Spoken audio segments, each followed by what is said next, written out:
Kita lanjutkan lagi penjelasan mengenai jenis dokumen atau klasifikasi dokumen lainnya yang juga kita butuhkan di information system audit proses ya. Nah, pada dokumen yang akan kita bahas kali ini pada tahapan ini adalah di dokumentasi yang sifatnya ke maintenance atau perawatan atau implementasi sebenarnya kalau udah sampai sini ya. Jadi tadi pengembangan, ini di sisi implementasi atau deployment-nya. Nah, ada beberapa jenis dokumen yang harus kita perhatikan. Salah satu yang terpenting adalah dokumentasi maintenance ya, karena ini kelihatannya dokumentasi yang bisa dibilang penting, bisa dibilang so-so gitu, tapi sebenarnya ini menjadi krusial karena kalau ada dokumentasi ini mengindikasikan bahwa implementasi sistem informasi di organisasi tersebut itu berorientasi memang operasional real ya dan jangka panjang. Nah, ini yang membedakan. Jadi gitu.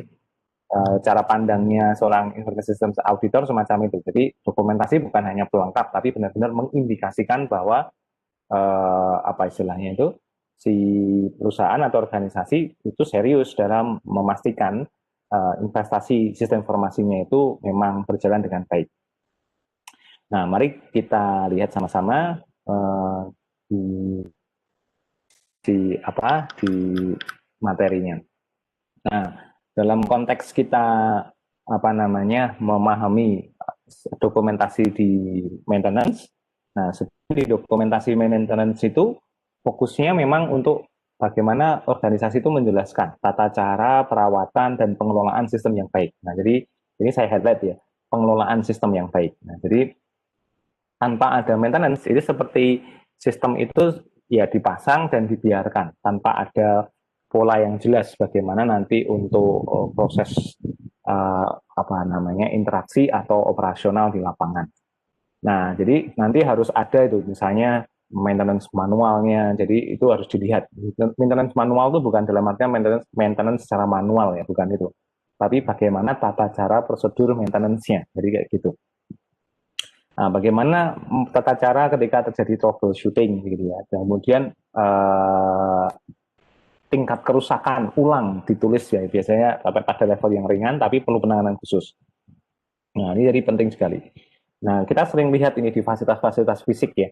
Jadi dokumentasi maintenance ya, maintenance listrik, maintenance AC, maintenance yang lain ini menjadi sangat penting karena itu poin krusial kita dalam mengetahui bahwa objek sistem informasi ini dikelola dengan baik. Gitu.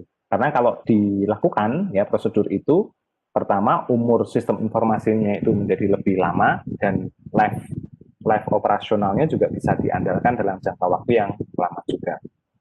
Nah, kemudian nanti yang kedua ada juga dokumentasi yang bentuknya itu source code ya, dokumentasi source code. Nah, ini menjadi penting. Nah, ini harus hati-hati karena source code tidak hanya source code, tapi kalau dalam bahasa information system itu evidence, evidence yang menunjukkan bahwa sistem itu dibangun dan bagaimana bangunan dari sistem informasi itu sendiri. Nah, di dokumentasi source code ada penamaan variabel, ada konstan, prosedur, ya, itu function yang jelas dan konsisten itu harus ada di situ. Kita harus bisa, sehingga kita sebagai orang ilmu komputer yang sehari-hari bermain dengan source code misalnya, ya itu harus benar-benar menguasai sisi dokumentasinya, karena nanti kalau kita berprofesi sebagai information system auditor, kita jadi tahu tuh apa yang harus ada dalam source code, gitu ya, kayak gitu. Jadi sering kali kita melihat source code itu curhatannya engineer ya, jadi ada komen-komen gitu yang isinya itu lebih banyak faktor non teknis misalnya gitu, itu juga sangat memungkinkan.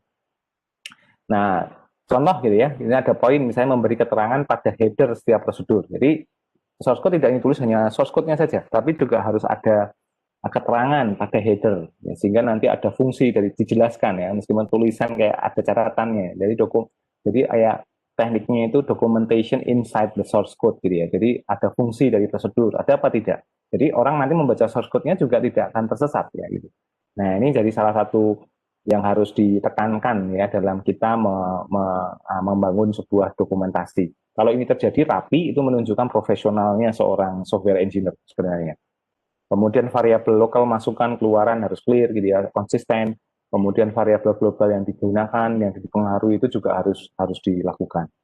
Nah, yang harus kita cek nanti di pada header program itu ada nggak nama penulis programnya, siapa yang buat gitu ya. kemudian editornya ada atau tidak. Jadi tidak hanya sekedar asal penulisnya, tapi juga ada editornya. Compiler library yang digunakan, versi update historinya, kapan software itu dibuat, dan kemudian deskripsi singkatnya juga harus ada. Nah ini sering banyak yang terlupa. Kalau dari pengalaman saya, kalau udah masuk dokumentasi ini kita findingnya banyak banget. Kita jadi tahu ternyata nggak rapi sama sekali. Jadi kayak gitu. Nah, ini menjadi titik lemahnya. Jadi kayak gitu.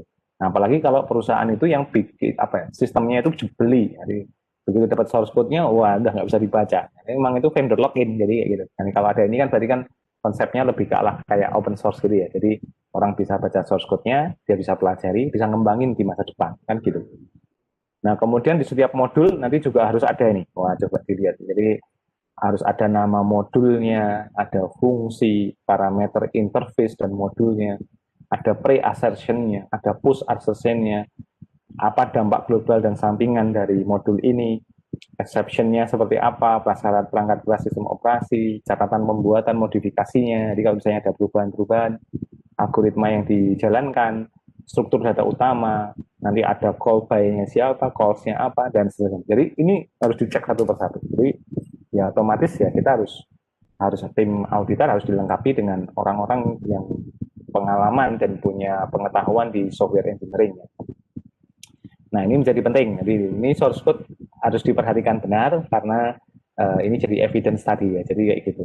Jadi kita kadang di source code juga bisa jadi tahu gitu. Oh ternyata aplikasinya cara bermainnya seperti ini arahnya. Prosesnya dari A, B, C, D, E gitu. Nah nanti logika di source code-nya jalan apa enggak? Jangan-jangan logika di source code-nya enggak gitu gitu. Ini semacam itu ya. Jadi itu salah satu yang harus sangat-sangat diperhatikan.